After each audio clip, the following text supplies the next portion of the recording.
called lion's mane. We all will suffer from some form of dementia, and neuropathy occurs. There is a really wonderful, safe, and legal mushroom to use. It leads to neurogenesis. And lion's mane contains a unique group of compounds called arenacenes and hericenones. And these regenerate myelin on the axons of nerves. And so this is a mushroom. Kawagishi discovered this in 1994, a Japanese researcher, and he postulated it as a potential preventative or treatment for Alzheimer's, muscular dystrophy, etc. But do you take it? I take it every day. Every day? Every day. You take it in raw form? Or I take it in capsules. There's several clinical studies out on it treating mild cognitive dysfunction.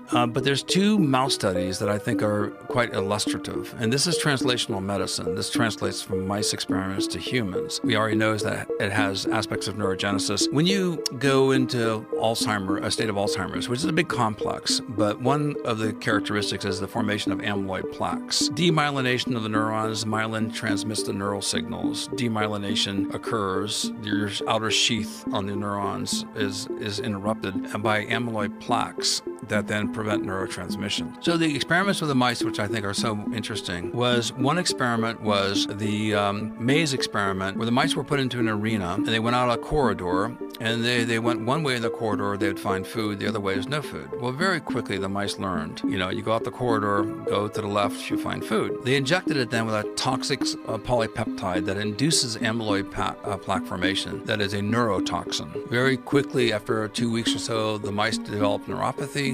They got confused. They couldn't remember which way to go. It randomized. Upon giving these mice again mushrooms for a few weeks, they nearly re-normalized. Upon sacrificing the mice in the first part of the experiment, they saw the amyloid plaques and the demyelination. The second part of the experiment, another subset of mice, they found that the myelin regrew and the amyloid plaque had resolved. This is post-mortem. You say sacrifice. Well, yeah, you're cutting off a representative sample. Right. You sacrifice them. You determine, that's representative of the population. Now, the remaining population that's alive, they fed them the mushrooms, and they found that they regained neurological function. Wow.